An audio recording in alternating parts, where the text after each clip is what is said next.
বন্ধুরা আজকের ভিডিওটা কিন্তু ভীষণ পরিমাণে ইন্টারেস্টিং হতে চলেছে। আর আজকে কিন্তু আমরা প্রায় ২৮ জন মিলে কিন্তু এখন জলকরে কিন্তু পিকনিক করতে এসেছি। আর এখানে কিন্তু পুরো একদম ফাঁকা নিরিবিলি। এখানে কিন্তু গ্যাসের কোনো ব্যবস্থা নেই। তাই কিন্তু উনুনে কিন্তু আমাদের রান্নাবান্না করতে হবে। আর এই উনুনে রান্নাবান্না করার জন্য কিন্তু সাইড থেকে কিন্তু কাঠ-কুটো সমস্ত কিছু কিন্তু জোগাড় করতে হচ্ছে। যেহেতু ২ টো উনুন, আরেকটা উনুন লাগবে। আর আমরা কিন্তু সবাই মিলে কম বেশি কাজ করছি। আর যার জন্য কিন্তু তাড়াতাড়ি হচ্ছে।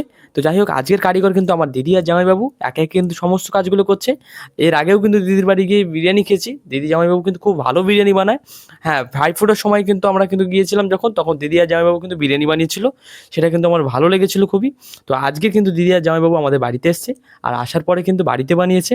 আর এটাকে দেখে কিন্তু আমি তো খুব খুশি যে আমাদের বাড়িতেও কিন্তু জামাইবাবু, দিদি এত কষ্ট করে বানিয়েছে।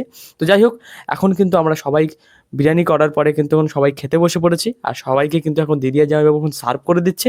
আর আজকের এই ধরনের ভিডিও আপনাদের কেমন লাগছে কমেন্টে তো অবশ্যই জানাবেন। আর আপনারা কেমন ভিডিও চাইছেন সেটাও কমেন্টে জানাবেন। তো যাই হোক বন্ধুরা, একে কিন্তু সবাই খাচ্ছে। আপনাদের কেমন লাগছে কমেন্টে জানাবেন। টাটা।